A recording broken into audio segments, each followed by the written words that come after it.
কিছুদিন আগে এরকম আমি খামারে না আসার কারণে একটি ছাগলের দুর্ঘটনা হয়েছিল। তো এই আসার পর দেখি যে ছাগলটি ওই জায়গায় শুয়ে আছে। সমস্যাই হোক, এই ছাগলটি খাওয়া বন্ধ করে না। আসসালামু আলাইকুম, আশা করি সবাই ভালো আছেন, সুস্থ আছেন। তো পড়াশোনার ব্যস্ততার কারণে আর ভিডিও করতে পারছি না তেমন। তো ইনশাল্লাহ চেষ্টা করবো যেন ভিডিও দিতে পারি ঠিক মতো।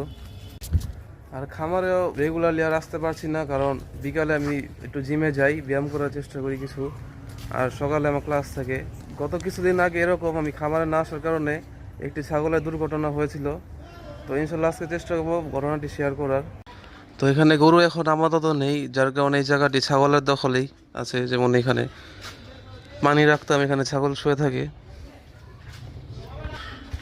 তো আমি গত ভিডিওতে শেয়ার করেছিলাম যে আমাকে একটি ছাগল নতুন কেনা এখানের, এর মধ্যে একটি খাসিও আছে আর একটি পাঠা বাচ্চা আছে। তো গত কিছুদিন আগে আমার একটি খাসির এরকম পায়ে সমস্যা হয়, ঘায়ের মতো হয়ে যায়। আমি তো প্রথমে জানতাম না, কারণ আমি এখানে রেগুলারলি আসি না। তো এই আসার পর দেখি যে ছাগলটি ওই জায়গায় শুয়ে আছে, মানে এমনভাবে শুয়ে আছে দেখলে মনে হবে যে মারা গিয়েছে ছাগলটি।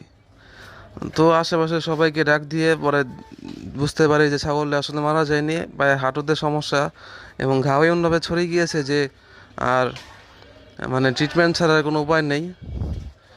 তো আজকে মাশাআল্লাহ আল্লাহর রহমতে ভালোই আছে খাসি, কিন্তু গত কিছুদিন আগে খুব খারাপ অবস্থা ছিল এই যে ছাগলটার। তো ছাগলটার কাছে গিয়ে দেখায় কি অবস্থা এখন বর্তমানে।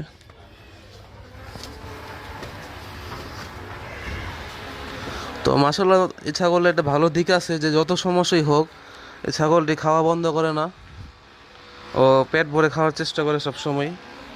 তো ওর বাম পাউটার মধ্যে একটু সমস্যা ছিল, বাম্পার জয়েন্টের মধ্যে একটু ঘায়ের মতো হয়েছিল। তো ঘাটি এত পরিমাণ ছড়িয়ে পড়ে যে ছাগলটা দাঁড়াতে পারছিল না। তো ওখানে শুয়েছিল এমনভাবে যে দেখে মনে হচ্ছিল যে ছাগলটি মারা গিয়েছে। তো আল্লাহর রহমতে এখন সব কিছু ভালোই আছে, ট্রিটমেন্ট কমপ্লিট হয়েছে আজকে। আর এই ছাগলটিও একটু অসুস্থ ছিল গরমের কারণে, আজকে আল্লাহর রহমতে সুস্থ আছে।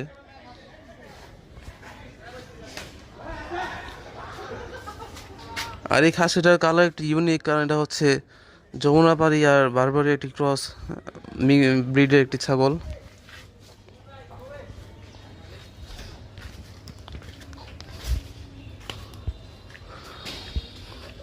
তো অনেকদিন পর আসলাম, ভালোই লাগছে।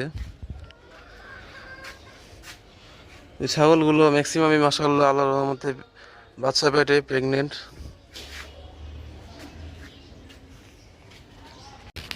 তো আমি আমার ব্যস্ততার ফাঁকেই চেষ্টা করব ভিডিও আপলোড করার, কারণ আমি দেখছি যে আল্লাহর রহমতে আমার চ্যানেলের ভিউ এবং রিচ মাশাআল্লাহ বাড়ছে দিনকে দিন। আর অনেকেই পছন্দ করছে, কমেন্ট করছে। তো আমার কাছে এগুলো অনেক ভালো লাগে। তো আপনারা সবাই আমার জন্য দোয়া করবেন, আমার চ্যানেলের জন্য দোয়া করবেন, আমার খামারের জন্য দোয়া করবেন। আসসালামু আলাইকুম।